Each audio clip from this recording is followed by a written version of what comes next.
He thought it was just a mosquito bite, but within 72 hours his body began glowing from the inside out. Hi there, and welcome to the channel. What you're about to hear is not science fiction. It's the real story of David Coleman, a retired veteran who woke up one morning only to find that his DNA was no longer entirely human. And by the time doctors could explain it, it was already too late. If you enjoy stories that blur the line between science, mystery, and the unexplained, don't forget to hit that subscribe button and tap the bell so you won't miss what's coming next. The sun had barely crept over the horizon, yet the air outside already hummed with the promise of a southern summer. Thick, wet heat clung to the wooden panels of the Coleman cabin, nestled at the edge of a Georgian marshland, far from the sounds of city life. David Coleman sat on the edge of his bed, staring at his right hand. Just below the wrist, a small, irritated welt had risen overnight. It was red, swollen, and pulsing faintly beneath his thin, leathery skin. He squinted. Mosquito, he thought. Just a mosquito. He scratched at it absently, though some voice in the back of his mind whispered otherwise. Something about it felt wrong. He couldn't say why. It looked ordinary enough, but there was a deep itch, not just skin deep, but something that throbbed beneath the flesh, something that refused to be calmed. He rose, his knees popping as he stood, and shuffled toward the kitchen. The wooden floor groaned under his weight like it was tired too, a partner in his morning ritual of aching silence. The cabin, which he had built with his own hands nearly 30 years ago, had grown older with him. Its walls carried the scent of tobacco, pine, and thyme. Every shelf, every creaking drawer bore some evidence of the life he had lived, a life of solitude, marked more by absence than presence. He poured himself black coffee, no cream, no sugar, the kind of coffee that scratched the back of your throat, bitter like most of his memories. The sun caught on a picture frame near the sink. In it, a woman with kind eyes smiled at him across time. Evelyn. She had passed 9 years ago, but sometimes, in the quiet of the morning, he could still hear her humming in the kitchen. David looked at the bite again. It was darker now somehow. The redness had deepened, as if bruised from within. He dabbed a bit of rubbing alcohol on it and winced. It stung sharply. But the pain wasn't the problem. The problem was what happened next. The pulsing increased, like a second heartbeat. Not in his wrist, but inside it, something writhing, alive. He shook his head, rubbed his eyes. Old man's imagination, he muttered. But the feeling lingered. That day passed slowly. David busied himself with repairs around the cabin, replacing a leaking pipe, tightening the storm shutters. But the welt grew, not larger exactly, but denser. It became firmer to the touch, like a marble resting just under the skin. By late afternoon, his hand had begun to tremble. He couldn't hold a hammer straight. His coffee cup rattled against the saucer. He told himself it was nerves, or maybe a pinched nerve, something normal, something human. That night, as the crickets rose in chorus and the trees whispered in the darkness, David sat in his armchair, the only light coming from the lamp overhead. His dog tags hung from a nail in the wall, next to a folded flag and a certificate from a war nobody talked about anymore. He stared at the television, but he wasn't watching. Something in his body was buzzing, not just the bite now, but an energy like static crawling across his skin. When he finally drifted into sleep, it was uneasy. His dreams took him somewhere unfamiliar, a swamp, thick with fog, glowing faintly blue under a full moon. He was walking, barefoot, but not alone. Something watched him from the water, not with menace exactly, but with a strange and ancient curiosity. He could feel its gaze, feel it like heat on his chest. He turned in the dream and caught a glimpse of its reflection, not in the water, but in himself, eyes that were not his, veins glowing under skin, a low hum vibrating through bone. He woke in a sweat. It was still dark. The bite burned. His entire forearm ached. David stood and made his way to the mirror in the hallway he never used, the mirror Evelyn had insisted on back when she thought he'd care to look at himself more. In the dim light, his reflection looked warped, paler, sharper. The bite was no longer red, but deep purple, rimmed with black. The skin around it had begun to crack, peel even, like sunburnt bark on a tree. And then he heard it. Not from outside, not from the room, but from inside his own skull, a whisper, faint, almost kind. "You remember, don't you?" He staggered back. His breath quickened. "Get a grip, Coleman," he muttered. He splashed cold water on his face, held the bathroom sink until the porcelain left grooves in his palms. But the whisper remained, not louder, just present. And the worst part? He did remember. Not something he had lived, no, but a memory all the same. A place he'd never been, a war he'd never fought. But the smell of napalm, the taste of blood, the heat of the jungle, he knew it like he'd been born in it. He collapsed onto the bed. He didn't sleep. Outside, the marsh pulsed with 1,000 unseen lives. Inside, something ancient stirred. The morning light filtered through the thin curtains like a soft veil, but there was nothing gentle about the way David Coleman woke. His body jerked upright before his eyes even opened, and his heart was pounding as though he'd been running for hours. He sat still in his bed, drenched in sweat, the cotton sheets twisted around his legs like vines.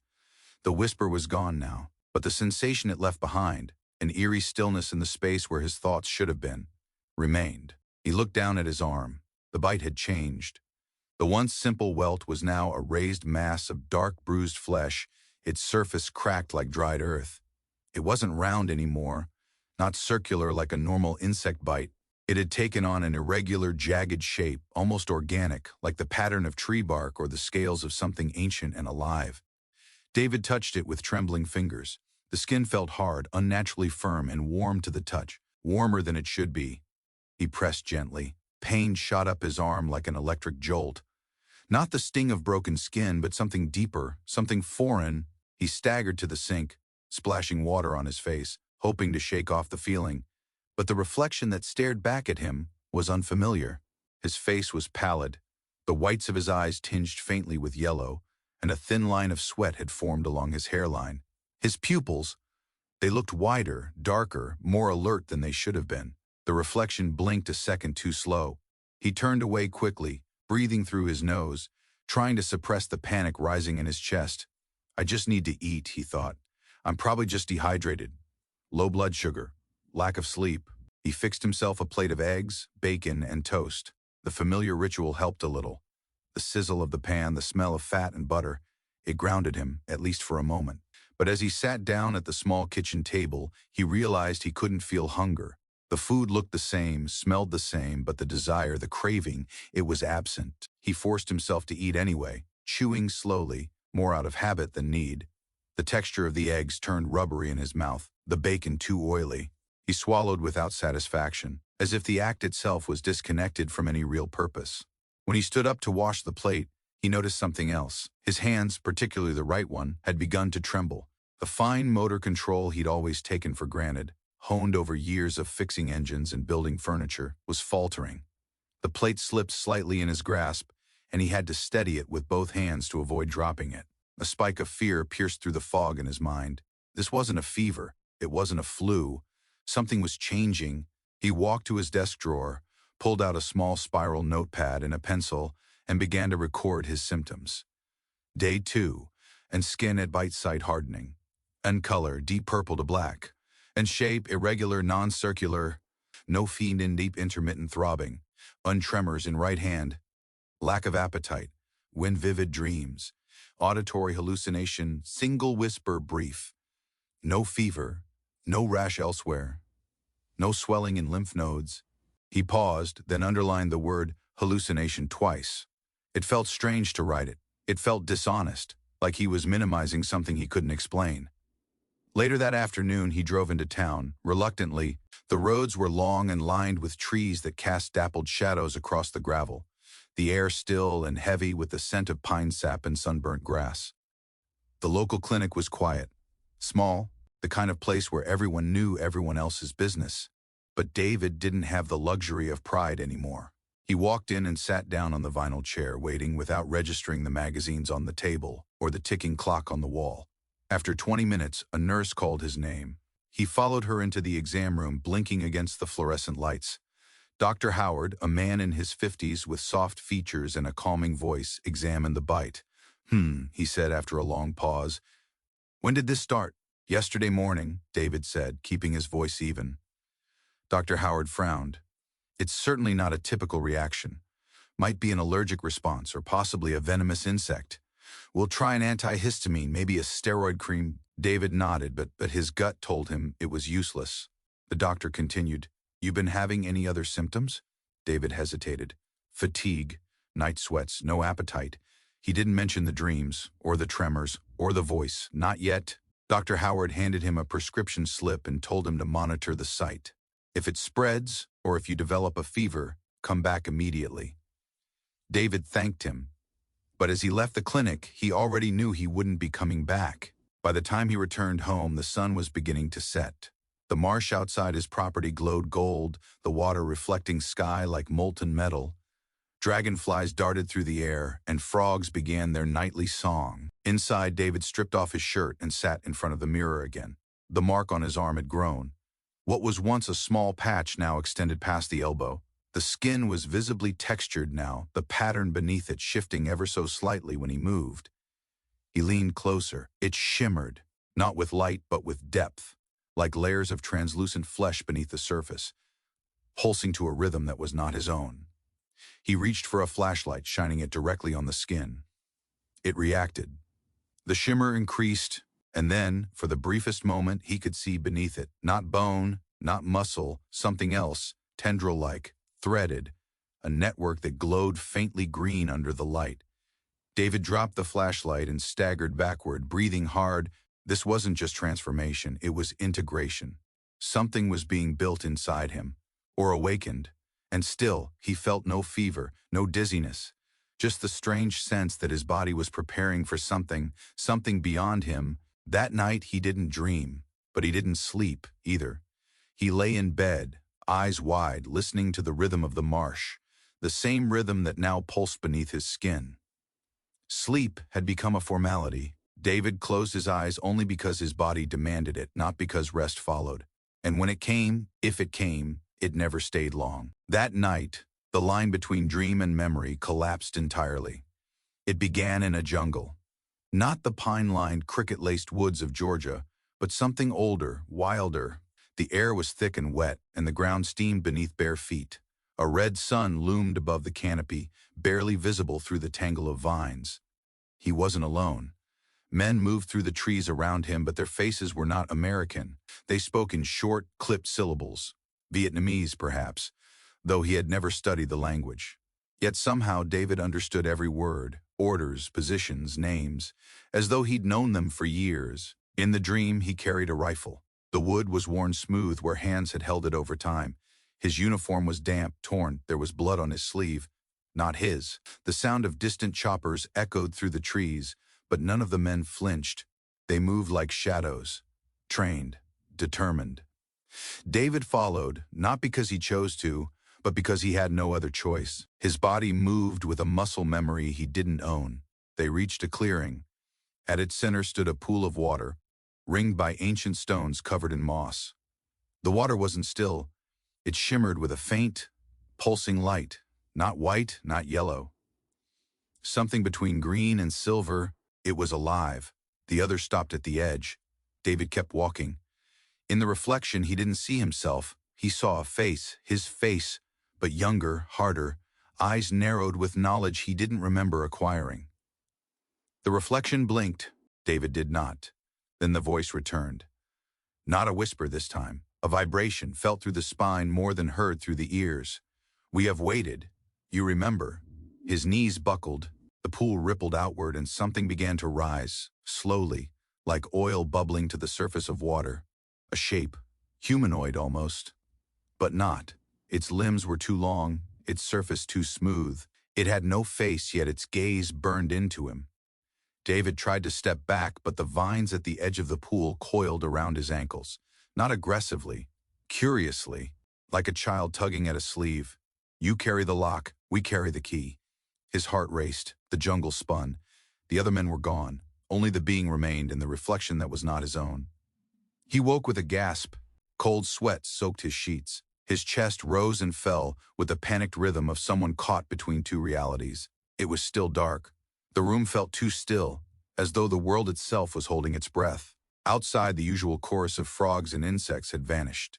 Even the marsh, which rarely slept, had gone silent. David sat up, pressing his hands to his face. His palms were clammy, his arms ached. He turned on the lamp beside the bed. The light revealed something he hadn't noticed before. His fingernails. They had changed color. Not drastically, not enough that someone might scream in horror, but they were darker, not just bruised but tinted with a shade that seemed foreign, like stone left out in the rain. He ran to the mirror, not out of vanity, out of necessity. His pupils were dilated, wider than they should have been in a lit room. The whites of his eyes had a faint gray haze, and the veins at his temples pulsed visibly, but it was the expression on his face that disturbed him most. He didn't look afraid. He looked resigned, as if some part of him already knew, already remembered. You remember. He grabbed the edge of the sink, grounding himself in the roughness of porcelain. This wasn't a hallucination. The memories, the jungle, the words, they weren't fabrications. They were too real, too detailed. He had felt the dampness in the air. He had understood the language, and worse, he had recognized the reflection, not from life, not from a photo, but from within. His stomach turned. He dry-heaved into the sink, but nothing came up. He hadn't eaten since the day before, and even that had been out of ritual, not hunger. He turned on the tap and let the water run over his hands. They felt like someone else's, numb yet overly sensitive, as though every nerve was misfiring in sequence. He stumbled back into the kitchen, still in his sweat-soaked shirt, and sat at the table, staring at the window.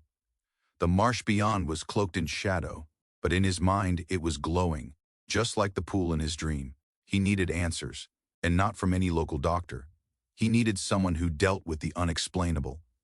His thoughts turned to the young nurse from the clinic. Julia, she had looked at him differently, not with pity, not with fear, but with curiosity. He didn't know why, but something about her eyes, sharp but not unkind, had lingered in his memory, like she was searching for something he didn't know he had. He remembered a name tag, a last name, Patterson. Maybe she knew something, maybe not, but it was a start. He scribbled her name onto a notepad along with the phrase from the dream, "You carry the lock. We carry the key." He underlined it. What did it mean? Was something inside him meant to be opened? And if so, what waited on the other side? David stood slowly, feeling the stiffness in his joints. It was too early for the clinic to be open. He had a few hours before daylight. He wrapped a towel around his arm, now discolored to the elbow, and walked onto the porch. The air was still cool, but heavy with that familiar wetness. The kind that clung to your lungs and whispered of storms on the horizon. He stared into the marsh. The reeds swayed, though there was no wind. In the distance, something moved beneath the surface, silent, smooth, and unseen. He did not look away. The town clinic was still quiet when David arrived a full hour before its official opening. He waited in the parking lot, engine idling, eyes scanning the slow pale light creeping along the treetops. A mist hung low over the lot, thin but stubborn, as if the marsh had followed him into town, refusing to loosen its grip. When Julia Patterson's car pulled in, she barely glanced in his direction. But the moment she saw who he was, her expression shifted, not to alarm, but something closer to expectation. As though she had been waiting, inside the waiting room buzzed with the sterile hum of old fluorescent lights. David stood in the corner, arms crossed, sleeve rolled down tightly to hide the bruising skin underneath. Julia greeted the receptionist, exchanged a few words, then approached him slowly. Her tone was calm, cautious. "Mr. Coleman, you're early." David nodded. "Couldn't sleep."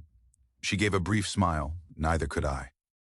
Without asking further, she gestured for him to follow, not to an exam room, but to the back offices. Through a hallway lined with dull art prints and expired health posters, she unlocked a door labeled "Staff Only" and waved him inside.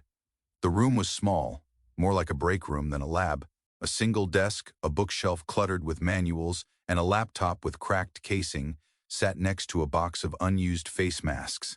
The blinds were shut and the air smelled faintly of coffee grounds and disinfectant.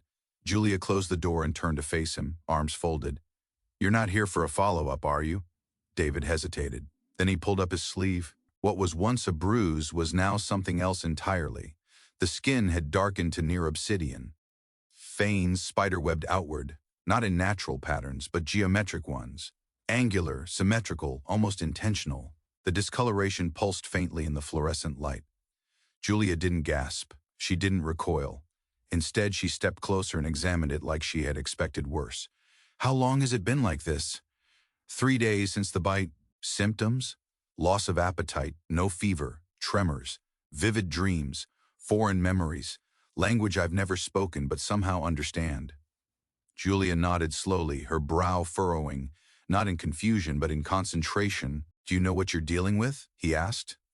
Her eyes met his. Not exactly, but I've seen fragments of it before. She walked to the desk, opened a drawer, and pulled out a folder thick with photocopied pages and handwritten notes. She spread them across the table. Photos of skin samples, scans of abnormal cell growth, notes scrawled in multiple hands. This isn't the first time I've seen patterns like yours, she said, but it's the first time they've progressed this far without collapse. Collapse? Julia paused. Usually, the host dies within 48 hours, massive organ failure, neurological disintegration. But you... Still here. Exactly. David leaned over the papers. One image caught his attention, a skin biopsy, heavily magnified, showing cells that didn't resemble anything human. These aren't pathogens, Julia said softly. They're builders. Builders? Cells that don't just replicate, they construct. They restructure tissue, reroute neural pathways, alter sensory input, like an architect rewriting the blueprint of a building while people are still living inside it. David swallowed hard. Why me? I don't know. But my grandfather might have... She hesitated, then reached for a worn leather notebook from her bag. He was a geneticist. During the Cold War, he worked for a joint research program, part civilian, part military. Deep black, totally off book. They called it the Eden sequence. David stared. What was it? A project to decode non-human biological material found near crash sites, mostly dismissed by the public as myths, weather balloons, conspiracy theories. But behind closed doors, they found structures in those samples, sequences that didn't match anything on Earth. She flipped open the notebook, revealing yellowed pages filled with sketches, formulas, and diagrams of DNA spirals that split into unfamiliar shapes. One theory was that they weren't visitors, Julia said quietly. They were seeds, left here long ago, waiting for the right conditions to grow. David's pulse quickened. And the marsh? It's one of the zones marked in his maps, a convergence point. Something about the mineral composition, the magnetic fields.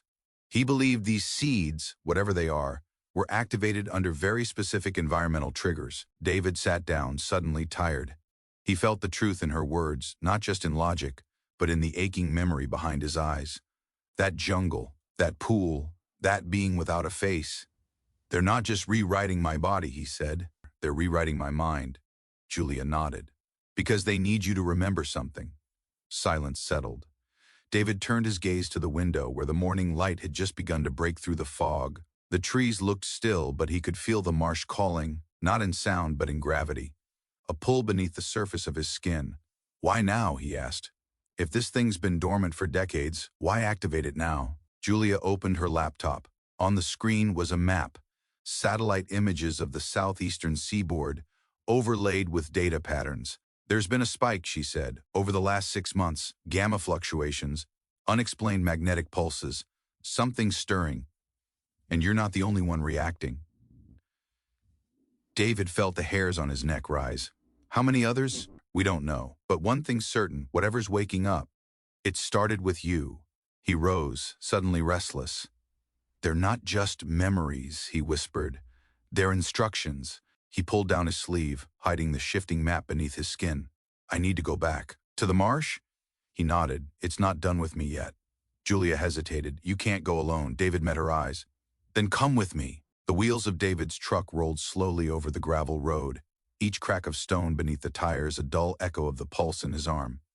Julia sat in the passenger seat, her bag pressed to her chest. Inside it was her grandfather's notebook, a vial of antiseptic, a USB drive, and a small handgun she hadn't told David she carried. Neither of them spoke for the first 20 miles. There was no need to. The silence between them was no longer hollow. It was full of tension, not of fear, but of recognition. They were crossing an invisible line, one that separated the known from the unknown, the rational from the impossible. The marsh loomed ahead like a memory he hadn't made yet. Trees hung heavy with moss, their limbs crooked like arthritic fingers, reaching toward the road. The air thickened with each passing mile, and the sky above, though clear, carried a strange weight, as if something unseen had coiled itself around the horizon. David's cabin emerged through the trees, unchanged yet unfamiliar. The front porch creaked as they stepped onto it. Julia paused, scanning the perimeter with practiced eyes. "Are you expecting anyone else?" she asked. "No," he said flatly. "Then someone's been here." She pointed to the doormat, shifted, slightly but noticeably. David reached under it. The spare key was gone. He moved to the door, pushed it open slowly. It wasn't locked. Inside, the air was stale. No signs of a struggle, but something was off. Papers were misaligned. A chair slightly out of place. The faintest scent of tobacco. David hadn't smoked in years. Someone had been here, and they hadn't wanted him to know. They didn't linger. David retrieved a locked box from beneath the floorboards. Inside, sealed in plastic, were dog tags, a weathered journal, and an envelope marked with the Department of Defense seal. He didn't explain, and Julia didn't ask. Within the hour, they had packed what they could and headed deeper into the marsh, following a path that hadn't been walked in years. It was Julia who led the way now. Her grandfather had once sketched maps of this area long before she was born. She had memorized them not because she believed they mattered, but because she knew he had believed. Now, each bend in the path, each shift in the canopy, confirmed that belief. As they moved, the forest seemed to bend with them. Not in resistance, but in quiet acknowledgement. Birdsong vanished. The hum of insects quieted. It was as if the land was listening. By dusk, they reached the clearing. David stopped. "This is it," he said, voice low. Julia followed his gaze. A stone circle, worn and cracked, sat in the center of a shallow depression. At its heart, a pool. Just as in David's dream, the water shimmered faintly, even in fading light. "It's real," he whispered. "I thought it was just a projection," Julia finished. "But some memories don't belong to the mind. They belong to the blood." She stepped forward, pulled out a small scanning device from her pack, a leftover tool from her days in private research. She ran it over the water's edge. The screen flickered, confused. "Energy spike," she muttered. "Something's active. Magnetic resonance off the charts." David knelt beside the pool, his hand hovering just above the surface. The pulsing in his arm intensified, not painful but insistent, like a tuning fork struck in perfect frequency. The pool responded. Waves formed, not from wind but from within. They radiated outward, forming concentric circles of glowing silver. Images began to rise, not on the water but within it. Cities, stars, beings without faces, words in a language older than sound, symbols, fire, flight. Then, a shape. Not quite human. Watching him, he pulled his hand back sharply, breath ragged. "What did you see?" Julia asked. "Not me," he said. "A version of me, or what I become." He stood, swaying slightly. "They were showing me, what happens if I give in?" Julia's expression darkened. "What happens?" David looked at her, eyes suddenly sharp. "Everything ends." A rustle behind them. They turned. Out of the shadows stepped two men, both in gray tactical gear with no insignia. One held a sidearm lowered, the other a small scanner. "Mr. Coleman," the first one said calmly, "we need you to come with us." Julia instinctively stepped in front of David. "Who are you?" The second man lifted his scanner. His genetic index just peaked, sequence stability confirmed. "We don't have much time." David's pulse spiked. The marks on his arm began to glow faintly beneath the skin. "They're from the fold," Julia whispered. David didn't move. "You're not here to help," he said. "No," the man replied. "We're here to contain." And then it happened. The light from the pool surged. The ground beneath them trembled, and David remembered. Not just a dream, not just a vision, a mission. Thousands of years ago, they came, not as conquerors, but as curators, guardians of knowledge. They placed their memories within biology, seeding them across species, across time, waiting for sentience to mature. David wasn't infected. He was activated. A vessel, chosen not by fate, but by design. The marks on his arm lit like circuitry. His skin shone through the fabric of his sleeve. The men from the fold raised their weapons, shouting. But David wasn't afraid anymore. He understood. The silence of the forest wasn't fear. It was reverence. The light from the pool faded slowly, but its echo remained, etched into David's skin, burned into his eyes, thudding like a second heartbeat in his chest. The agents from the fold had vanished into the shadows, either retreated or swallowed whole by something neither he nor Julia could name. David didn't ask. He couldn't speak yet. His body vibrated, not with fear, but with something older than language. Every bone hummed, every muscle twitched with awareness not his own. It wasn't pain, it was pressure, as though his body had become a door, and something behind it was beginning to knock. Julia crouched beside him, steadying his shoulders. "Are you still with me?" she asked. He turned his head slowly. "I don't know who me is anymore." Night fell around them like a curtain. They stayed by the pool until the moon rose. The trees stood silent guard, and the marsh no longer pulsed with life. It waited too. "I think it's begun," David whispered. Julia said nothing, but she didn't move. Her presence was quiet and anchoring. He needed that because inside him, everything was changing. The marks on his arm had spread, not violently, but with design. The lines traced his veins like living circuits, branching upward toward his collarbone and down across his rib cage. The sensation was electric, alive, but not overwhelming. It was as if the changes were asking permission, but there were moments, brief, flickering, when something else peeked through. Moments when he saw not through his own eyes but another's. Alien perspectives, visions, a landscape not of Earth, towers that pulsed like organs, skies bent by twin suns, stars that flickered in mathematical rhythms, and always, always the voice. "We are one. Memory is identity. You were never alone." He didn't respond, not yet. He wasn't ready to believe it, but part of him already did. They moved at dawn.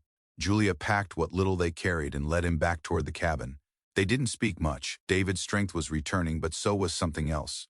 An awareness, a heightened clarity. He could hear things now, the way roots move beneath soil, the shift of insects in the underbrush, the exact distance of birds above them, not just location, but intention. He could feel their hunger, their flight, their instinct to survive. Julia noticed the shift in him. His steps were steadier, his posture more upright, his eyes clearer, but somehow distant, as if looking at the world not just through eyes but around them. "You're not the same," she said, not accusing, just observing. "I know," he replied. At the cabin, they found evidence of further intrusion. The back door left ajar. The old war journal David had hidden beneath the floorboards. Gone. Julia checked her notebook. Still intact. She turned to him. "We can't stay," David agreed. But not because of danger, because of what he felt coming. "It's like, I'm becoming a signal tower," he murmured, and something's starting to tune in. That night, he didn't sleep in the bed. He sat in a chair facing the woods, wrapped in a blanket, eyes half closed, breathing slow. And he waited. At midnight, it arrived, not as a figure, but as a memory unleashed. His body stiffened. A vision slammed into him, not like a dream, but like possession. He was on another world. His feet stood on obsidian soil that breathed beneath him. Above, a sky lit by 3 moons, orbiting in synchronized patterns. Around him stood others, humanoid, yes, but translucent, tall, eyes like liquid metal. They communicated not with words, but with resonance, waves of thought, pure and harmonic. He was one of them, or had been, or would be. He could feel the weight of eons in his chest. The knowledge of stars, the history of civilizations that bloomed and withered long before Earth's oceans cooled. They were not gods. They were record keepers, preservers, not of power, but of memory. They traveled not through ships, but through biology, encoding thought, experience, history into genetic chains, leaving fragments behind like cosmic breadcrumbs, scattered in the blood of evolving species. "You were chosen because you carry both ends of the code," the voice said, the receiver, and now the transmitter. David's body arched and Julia rushed to his side. His eyes glowed faintly in the moonlight. The veins on his neck shimmered beneath the skin. But he wasn't in pain. He was connecting. "This is Tier 2, the voice said, the beginning of transmission. You are no longer only human." When the vision passed, David collapsed forward, breath heaving, sweat pooling at his brow. Julia steadied him. "What did you see?" He looked up at her, dazed but focused. "The truth," he whispered. "We are not alone. We never were." They came for him at dawn. It wasn't violent. There were no sirens, no shattered doors, just silence, and then light. Blinding, clinical, poured through the windows like judgment. Julia barely had time to rise from the floor before 2 men in black stepped inside, their movements too calm, too practiced. David didn't resist. He knew this was coming. From the moment the second tier began, from the moment the visions turned from echoes to instructions. They called it an evacuation. He called it surrender. The journey was long, quiet, and unmarked, blindfolded, hands bound, not in chains, but with thin biometric cuffs that hummed with low energy, monitoring his pulse, his brain waves, the signals radiating from the circuitry under his skin. They traveled underground. He couldn't see it, but he could feel it. The pressure, the subtle shift in air. He knew the weight of Earth above him. He'd spent years in tunnels overseas, hiding from bombs and men and things he could never explain. But this was different. This place wasn't built to hide. It was built to contain. When the blindfold came off, the first thing he saw was white, blindingly clean walls, polished steel floors, lights that pulsed in rhythm with something alive. The hallway stretched before him like a vein in some machine too vast to comprehend. He was led through it, past sealed doors, numbered not sequentially but symbolically, symbols that matched the patterns now forming under his skin, and then he was inside the chamber. It was not a prison. Not exactly. A large circular room, glass walls, observation decks above. Machines hummed quietly in the corners, blinking lights in no particular pattern. And around him, others. 7 of them. They sat or stood in silence, each marked in some way, visibly altered, subtly inhuman. A woman with eyes that didn't blink. A man whose skin rippled like water when he moved. A child who spoke to no one, yet whose lips moved constantly in a language no one understood. David stood still. None of them looked surprised to see him. One by one they turned, as if they had been waiting. A door hissed open behind him. A new figure entered, not in uniform. A lab coat, thin frame, gray hair tied back, glasses perched on a narrow nose. Calm hands, calculated steps. "Mr. Coleman," the man said. "I'm Dr. Harrow." David didn't respond. Harrow walked slowly to a console, tapped a few commands. A holographic image appeared. Deoxyribonucleic acid strands, slowly rotating, flickering between 2 spectrums. One familiar, one not.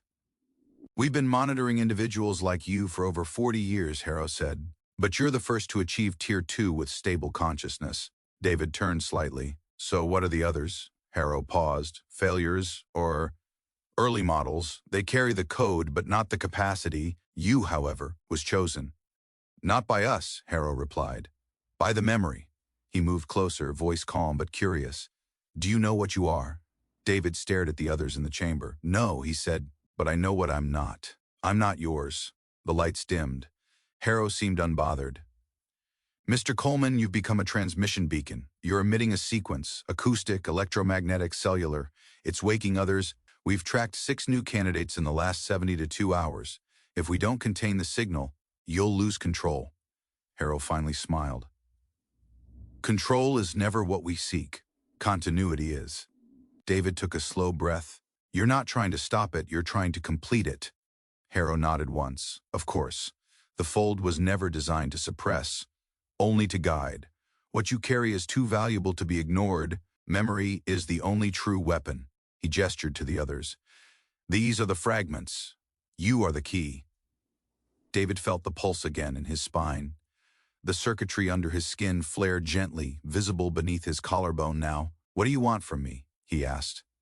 Harrow's smile faded. "Connection." The chamber shifted. Suddenly the walls flickered, and the others around him began to react, eyes glowing, limbs twitching. The language returned, whispers not in sound, but in frequency. Julia's voice burst into his mind, distant like a memory fading fast. "Don't let them take your will." He dropped to his knees, his mind was splitting. One half remained David, the other was history, cities falling, stars burning, civilizations erased not by war but by forgetting. Entire planets devoured by silence because no one remembered how they came to be. The transmission surged. David screamed, but not in pain, in memory. "We are the archive." The words weren't his, but they were through him. Dr. Harrow stepped back. Around the room the others dropped too, kneeling, trembling, not broken, in sync. And then the lights died. Emergency red flooded the chamber. Screams echoed through the speakers. Not inside, outside. Something had come through. David stood, eyes burning with light. "What is it?" Harrow asked, voice no longer calm. David turned. "Tier 3. The room pulsed red. Alarms echoed like a mechanical heartbeat, pounding in time with the light that now radiated from beneath David's skin. Around him, the others remained on their knees, twitching, trembling, not from pain but from resonance.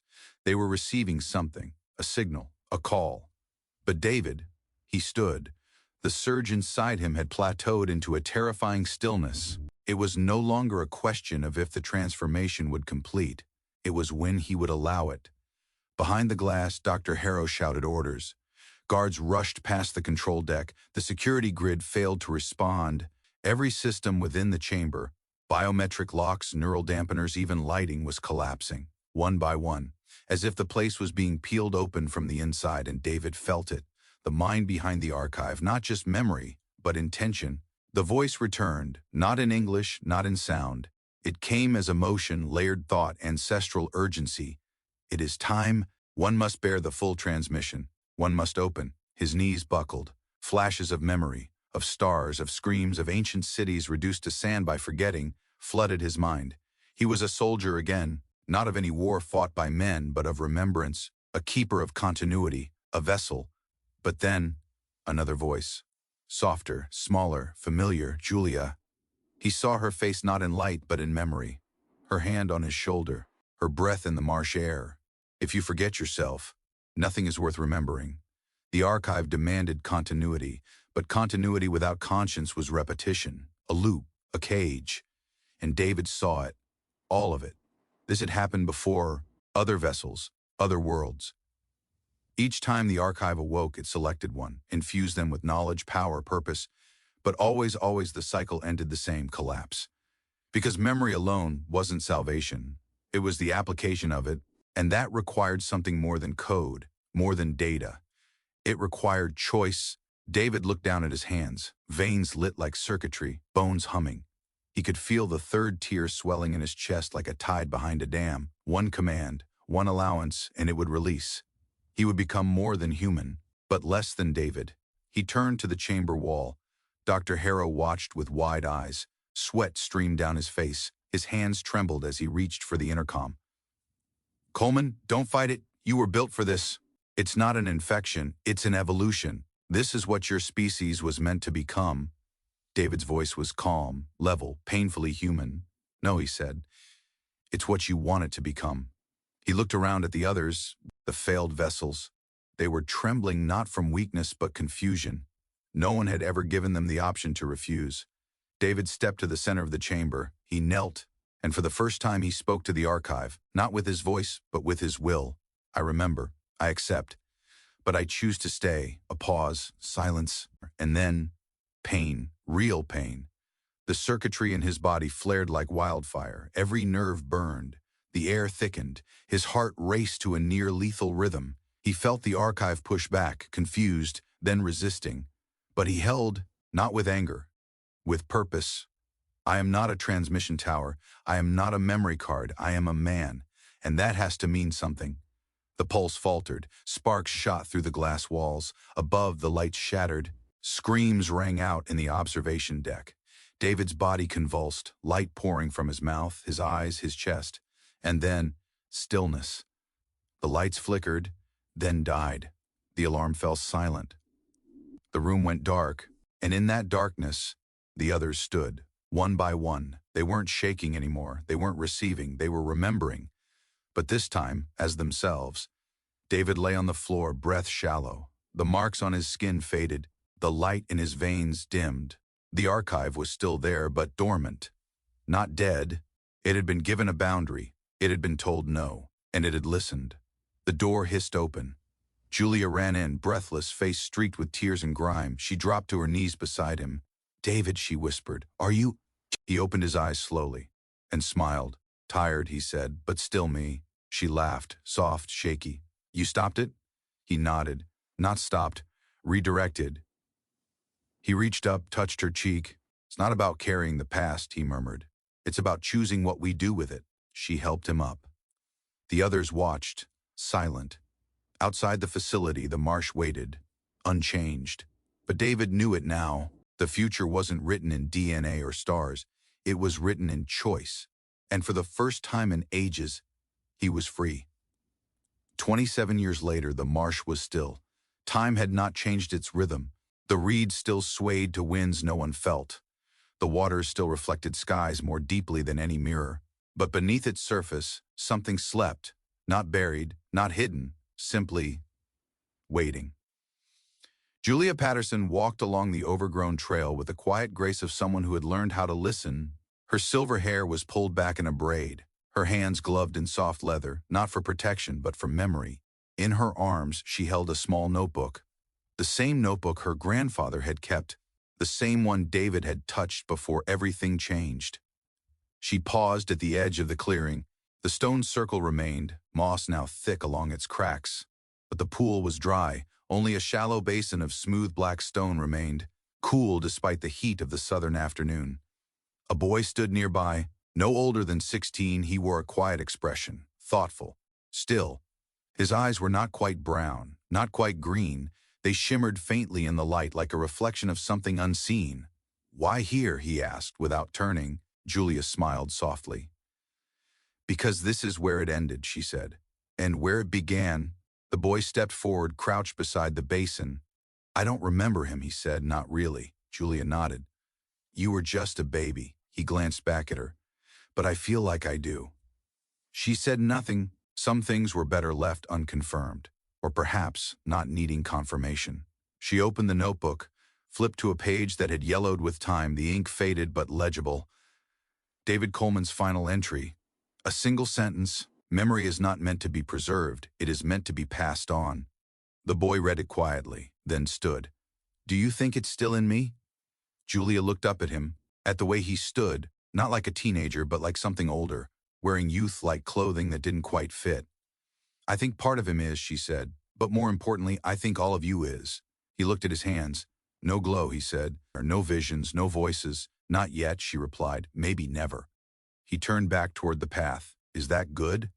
Julia closed the notebook gently. "I think it's human." They walked together in silence, past the trees that had once witnessed light burst from skin, past the cabin now swallowed by ivy and time, past the ghosts of a facility that had been dismantled, erased, denied. The fold no longer existed, at least not officially. Some said the records were burned. Others said they were filed away in vaults beneath mountains. But Julia knew the truth. The real record wasn't paper.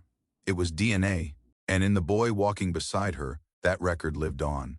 But not as a weapon, not as a signal, as a possibility. They reached her car, an old hybrid that still purred when coaxed properly. As they drove away, the boy looked out the window, the trees blurring into green. "Do you think they'll ever come back?" he asked. Julia kept her eyes on the road. "I don't think they ever left." He nodded, as if that made sense, as if some part of him already knew. At the edge of town, where the library met the river, Julia parked. The boy stepped out, stretching his limbs like he hadn't moved in years. Inside the library, dusty shelves waited patiently. She led him to the far corner, past fiction, past science, past forgotten encyclopedias. There, hidden behind a panel in the floor, was a box. She opened it slowly. Inside were letters, photographs, one dog tag, and a vial, tiny, sealed, empty. Visible means. The boy picked it up. "What's this?" Julia's voice was soft, potential. He didn't understand, but he didn't need to. He would. One day, she handed him a key. "To the archives," she said. "Keep what matters. Let the rest be forgotten." As he stepped into the record room, Julia sat in the hallway, alone for the first time in years. Her hands trembled, but not from age, from reverence, from closure. She looked out the window as rain began to fall, slow, deliberate drops that tapped against the glass like the ticking of a clock. And she whispered, "Thank you, David."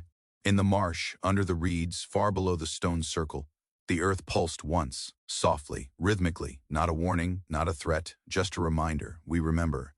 And memory, when held with care, becomes legacy. Sometimes the smallest things, a memory, a choice, even a mosquito bite, can carry the weight of generations. David's journey wasn't just about survival. It was about remembering who we are. Before something else tells us who to become, what would you have done if you were him? We'd love to hear your thoughts. Leave a comment below, especially if this story stirred something in you. And if you enjoy thought-provoking stories like this, don't forget to like, subscribe, and turn on notifications so you won't miss the next tale that might just change the way you see the world. Thanks for listening, and until next time, stay curious.